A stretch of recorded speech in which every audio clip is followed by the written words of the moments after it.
ओम शांति।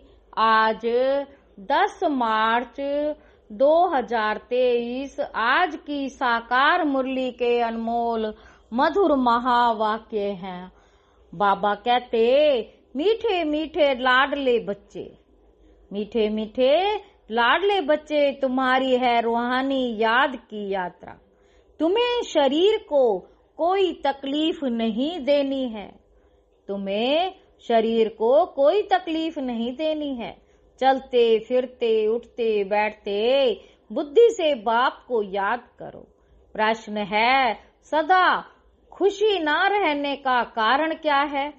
उत्तर, जो पुरानी दुनिया पुराने शरीर से ममत्व तोड़ बाप और वर्षे को याद करते हैं, उन्हें ही स्थायी खुशी रहती है। जिनकी याद की यात्रा में माया के तूफान आते अवस्था ठंडी हो जाती, उनकी खुशी स्थायी नहीं रहती। दूसरा पॉइंट, जब तक भविष्य राजाई इन आंखों से नहीं देखते हैं, तब तक खुशी कायम नहीं रह सकती, तब तक खुशी कायम नहीं रह सकती। गीत है, हमें उन राहों पर चलना है। ओम शांति। ये बाप कहते हैं बच्चों प्रति, यह तो समझने की बात है। इतने बच्चे सिवाय प्रजापिता ब्रह्मा के और किसके होते नहीं। श्री कृष्ण को कभी प्रजापिता नहीं कहा जाता, नाम गाया हुआ है ना प्रजापिता ब्रह्मा। जो होकर गए हैं वह इस समय प्रेजेंट हैं। तो प्रजापिता ब्रह्मा की संतान ब्रह्मा कुमार कुमारियां ढेर हैं। यह है प्रजापिता ब्रह्मा की औलाद। तो जरूर प्रजापिता ब्रह्मा का भी कोई बाप होगा ना। बच्चे जानते हैं हमारा दादा परमपिता परमात्मा शिव है, वह अब नई दुनिया रच रहे हैं, अर्थात पुरानी दुनिया को नई बना रहे हैं। बाबा कहते, इस पुरानी दुनिया में ये तन भी पुराने हैं। नई दुनिया में सतो प्रधान नए तन होते हैं। वह कैसे होते हैं देखो, इन लक्ष्मी नारायण को, यह है नई दुनिया के नए तन। इन्हों की महिमा भारतवासी जानते हैं। यह स्वर्ग नई दुनिया, ये स्वर्ग नई दुनिया नए विश्व के मालिक हैं। नई दुनिया जो थी अब वह पुरानी है। 84 जन्म लेने पड़ते हैं ना, इनका भी पूरा हिसाब है। कौन पूरे 84 जन्म लेते हैं? सब तो नहीं लेते। 84 जन्म सिर्फ वही लेते हैं जिनका आदि से अंत तक पार्ट है, जो पहले इस सृष्टि पर थे। हर एक बात लाडले बच्चों को धारण करनी है। यहाँ कोई मनुष्य को नहीं समझाते। यह तो निराकार परम पिता परमात्मा मनुष्य तन में बैठ समझाते हैं। बलिहारी उनकी है, वे नहीं समझाते तो हम कुछ भी नहीं जानते। हम तो बिल्कुल तुच्छ बुद्धि थे। अभी रचयिता और रचना के आदि मध्य अंत को जाना है। Who is who. इस बेहद ड्रामा में सबसे मुख्य पार्टधारी कौन कौन है? यह अविनाशी बना बनाया ड्रामा है। गाते भी हैं, बनी बनाई बन रही। गायन भक्ति मार्ग में करते हैं, परंतु यह अभी समझाया जाता है कि यह ड्रामा का खेल कैसे बना हुआ है। बाप बैठ समझाते हैं, लाडले बच्चे, यह तो तुम जान गए हो कि तुमको यात्रा पर चलना है। मनुष्य माँ यात्रा पर बहुत कष्ट सहन करके जाते हैं। अभी तो एरोप्लेन, ट्रेन आदि बहुत सहज निकली है। आगे तो मनुष्य पैदल यात्रा पर जाते थे, चलते चलते तूफान लगते थे, मनुष्य बेहाल हो जाते थे, फिर कोई वापस लौट आते थे। आधा कल्प द्वापर से लेकर जिस्मानी यात्रा चलती है। भक्ति मार्ग में मनुष्य यात्रा पर क्यों जाते हैं? भगवान को ढूंढने। भगवान कहीं बैठा तो नहीं है, भगवान के जड़ चित्र पूजे जाते हैं।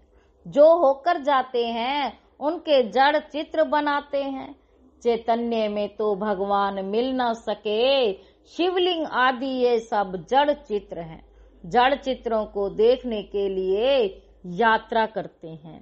यह एक भक्ति मार्ग की रस्म है, जानते हैं, परंतु कोई की बायोग्राफी को नहीं जानते कि ये कौन है, कब आए थे।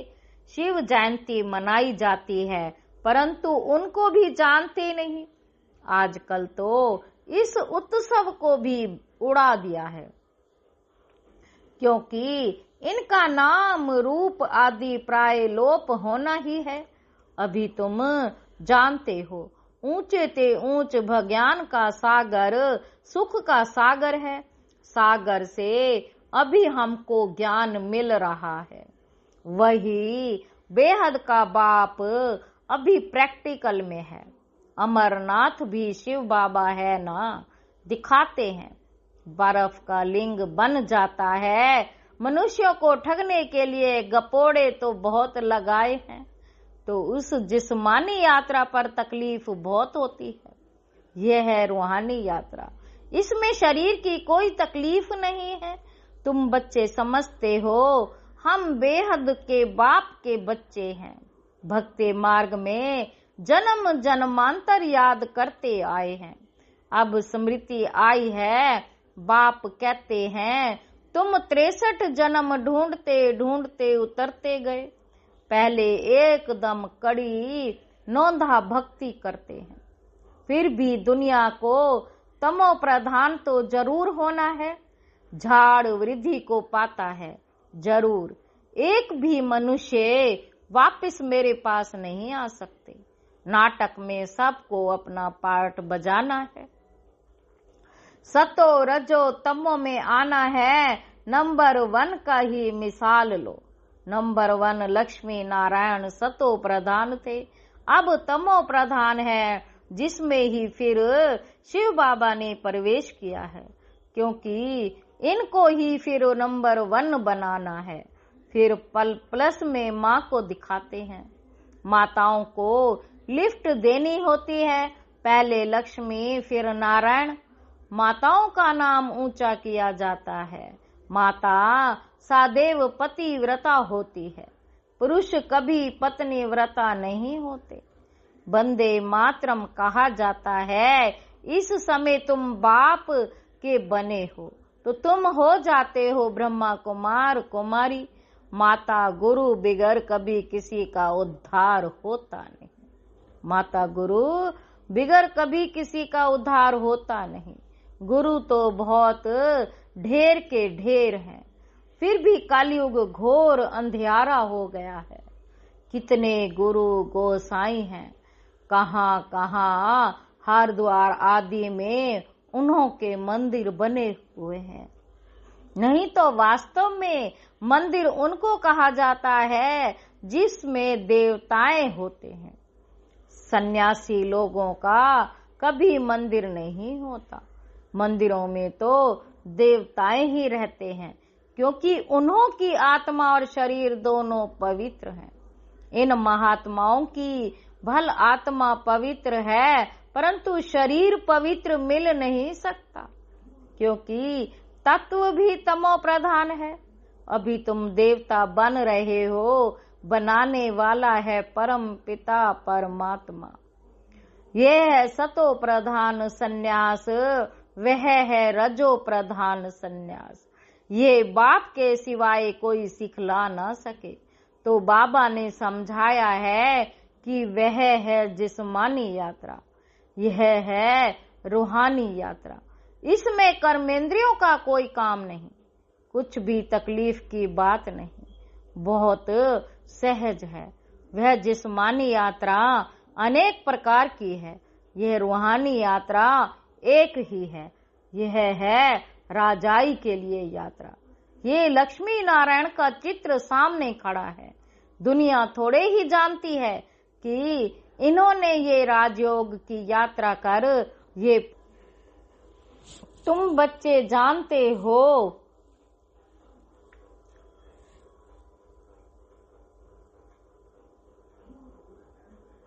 इन्होंने ये प्रारब्ध कैसे पाई।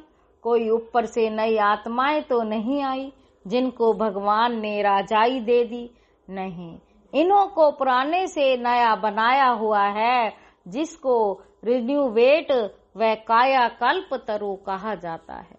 तो बाप बैठ समझाते हैं, इन्होंने रूहानी यात्रा की थी, राजयोग बल की यात्रा से यह बने। बाप राजयोग और ज्ञान सिखाने आते हैं। अब तुम्हारी यात्रा चल रही है, तुम बैठे हुए अथवा चलते फिरते उठते बैठते यात्रा पर हो। तुम सिर्फ बुद्धि से बाप को याद करते हो, याद से ही दौड़ी पहनते हो। तुम्हारे वे कर्म विनाश होते हैं। जितना जल्दी वे कर्म विनाश होंगे उतना जल्दी बाप के गले का हार बनेंगे। तुम अब वह 4 धाम आदि नहीं करते हो, वह सब भक्ति मार्ग के जिस्मानी तीर्थों पर जाए, वहां से फिर लौट आकर घर में वे कर्मी बनते हैं। जितना समय यात्रा पर रहते उतना समय निर्विकारी रहते हैं। आजकल तो हरिद्वार में जाकर देखो, पांडे लोग बड़े गंदे रहते हैं। लोग यात्रा पर जाते हैं तो पवित्र रहते हैं, और वहां के रहवासी पंडे लोग अपवित्र रहते हैं। तुम्हारी यात्रा कितनी स्वच्छ है, कुछ भी धक्का आदि नहीं खाना है। बाबा कहते, लाडले बच्चे उठते बैठते चलते फिरते मुझे याद करो। ये आत्माओं से बात कर रहे हैं। आत्मा इन ऑर्गन्स द्वारा सुनती है, आत्मा मुख से बोलती है, आंखों से देखती है। आत्माएं इन आंखों से दिखाई नहीं पड़ती, न परमात्मा दिखाई पड़ता। दोनों को दिव्य दृष्टि बिगर देखा नहीं जा सकता, समझा जाता है। तब कहते हैं, हमारे में आत्मा है, हमारी आत्मा दुखी है, हमारी आत्मा एक शरीर छोड़ दूसरा जाकर लेती है। आत्मा बोलती है ना, परमात्मा भी आत्मा से बात करते हैं। है लाडले बच्चे, आत्माएं अब तुमको मेरे पास आना है, मैं तुमको यात्रा सिखलाता हूँ। तुम पवित्र बनने सिवाय मेरे पास आ नहीं सकते। आत्मा पवित्र है। पहले पहले आत्मा सतो प्रधान है, फिर सतो रजो तमो गुणी होती है। शरीर भी सतो रजो तमो होता है। सतो प्रधान को गोरा, तमो प्रधान को सांवरा कहा जाता है। कितनी समझ की बात है, तुम जानते हो। आत्मा और परमात्मा अलग रहे बहुकाल, अब आकर फिर मिले हैं। मनुष्य मनुष्य के साथ मिलेंगे, आत्मा आत्माओं के साथ मिलेगी, परमात्मा भी वहीं मिलेंगे। आत्मा और परमात्मा दोनों का साक्षात्कार दिव्य दृष्टि से होता है, क्योंकि वह अति सूक्ष्म है, स्टार है। अब कोई भी साइंस घमंडी नहीं जो कह सके आत्मा की प्रवेशता कैसे होती है। इन बातों का उनको बिल्कुल पता नहीं। मोस्ट विल वेड बाप है। भक्ति मार्ग में आधा कल्प भक्त भगवान को याद करते हैं। ऐसे नहीं कि सब भगवान है। भगवान हो तो भक्त आराधना वंदना साधना क्यों करते, इस किस लिए करते। सभी मुक्ति जीवन मुक्ति चाहते हैं, क्योंकि यहाँ दुखी हैं, चाहते हैं शांति हो, परंतु विचारों को यह पता नहीं कि शांति धाम किसको कहा जाता है, मुक्ति कहाँ होती है, ये भी नहीं जानते। कहने मात्र सिर्फ कह देते हैं कि पार निर्वाण गया, जानते कोई भी नहीं है। अब तुम बच्चे यात्रा पर हो, बाप कहते हैं बच्चे संभल संभल कर चलना है, तूफान तो बहुत आएंगे, तुम याद करने की कोशिश करेंगे, माया बुद्धि योग तोड़ देगी, फिर वह अवस्था ठंडी हो जाती है, खुशी का पारा हट जाता है, नहीं तो खुशी का पारा स्थायी रहना चाहिए। इन आँखों से वह रजाई देखते हैं तो खुशी कायम होती है। यहाँ तुम बुद्धि योग से जानते हो कि राजाई मिलती है, राजाई के लिए हम पढ़ रहे हैं, इन आँखों से नहीं देखते हो, इसलिए माया घड़ी घड़ी भुला देती है। बाबा कहते हैं गृहस्थ व्यवहार में रहते हुए कमल फूल समान रहो, पुरानी दुनिया पुराने शरीर सबसे ममत्व तोड़ते जाओ, एक बाप को याद करो, पहले तुमको बाप के पास जाना है, फिर नई दुनिया में आना है। बाप और वर्षे को याद करो, फिर जब हम यहाँ आएंगे तो वह होगी प्रारब्ध, उसको याद नहीं करेंगे। बाबा कहते अभी हम पुरुषार्थ करते हैं भविष्य प्रारब्ध पाने के लिए। यहाँ मनुष्य पुरुषार्थ करते हैं यहाँ की आजीविका के लिए, हम भविष्य की आजीविका के लिए पुरुषार्थ करते हैं। गृहस्थ व्यवहार में रहते फिर ये कोर्स भी उठाना है, नॉलेज को भी धारण करना है, फिर तुमको पुरुषार्थ नहीं करना होगा। वहाँ तुम पुरुषार्थ नहीं करते, प्रारब्ध भोगते हो। तुम जानते हो हम भविष्य बनाते हैं, वहाँ प्रारब्ध भोगेंगे। वहाँ याद नहीं रहती कि हम प्रारब्ध भोगते हैं, फिर तो पुरुषार्थ भी याद पड़े। पुरुषार्थ और प्रारब्ध दोनों ही भूल जाते हैं, प्रारब्ध भोगते रहते हैं, पास्ट का पता ही नहीं रहता। बाबा कहते अभी तुम पास्ट प्रेजेंट फ्यूचर को जानते हो, और कोई मनुष्य नहीं जो पास्ट प्रेजेंट फ्यूचर को जानता हो। इसको कहा जाता है त्रिकालदर्शी। बाबा ने रूहानी यात्रा और जिस्मानी यात्रा का कॉन्ट्रास्ट भी अच्छी रीति समझाया है। जिस्मानी यात्रा जन्म जन्मांतर करते आए, यह रूहानी यात्रा एक जन्म की, स्वर्ग में जाएंगे फिर लौटकर इस मृत्यु लोक में आना नहीं, इस मृत्यु लोक में आना नहीं है। अच्छा, मीठे मीठे सिक्की लधे चक्रधारी सब दर्शन चक्रधारी बच्चों प्रति माता पिता बाप दादा का याद प्यार और गुड मॉर्निंग। रूहानी बाप की रूहानी बच्चों को नमस्ते। हम रूहानी बच्चों की रूहानी बाप दादा को याद प्यार और गुड मॉर्निंग और नमस्ते बाबा, नमस्ते, शुक्रिया बाबा, शुक्रिया। धारणा के लिए मुख्य सार है, पहला पॉइंट है सतो प्रधान संन्यास से आत्मा और शरीर दोनों को पवित्र बनाना है। सतो प्रधान संन्यास से आत्मा और शरीर दोनों को पवित्र बनाना है। पुरानी दुनिया पुराने शरीर से ममत्व तोड़ देना है। दूसरा पॉइंट है त्रिकालदर्शी बन पास्ट प्रेजेंट फ्यूचर को बुद्धि में रख पुरुषार्थ करना है। नॉलेज को धारण कर स्थायी खुशी में रहना है। वरदान है पुराने हिसाब किताब को समाप्त कर संपूर्णता का समारोह मनाने वाले बंधन मुक्त भव। इस प्राय देश में जब सभी बंधन युक्त आत्मा बन जाते हैं तब बाप आकर स्वरूप और स्वदेश की स्मृति दिलाकर बंधन मुक्त बनाए स्वदेश में ले जाते हैं और स्वराज्य अधिकारी बनाते हैं। तो अपने स्वदेश में चलने के लिए सब हिसाब किताब की समाप्ति का समाप्ति समारोह मनाओ। जब अभी ये समारोह मनाएंगे, तब अंत में संपूर्णता समारोह मना सकेंगे।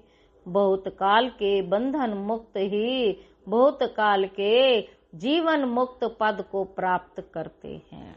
स्लोगन है, अपने उमंग उत्साह के सहयोग और मीठे बोल से कमजोर को शक्तिशाली बना देना ही शुभ चिंतक बनना है। अपने उमंग उत्साह के सहयोग और मीठे बोल से कमजोर को शक्तिशाली बना देना ही शुभ चिंतक बनना है। अच्छा, ओम शांति।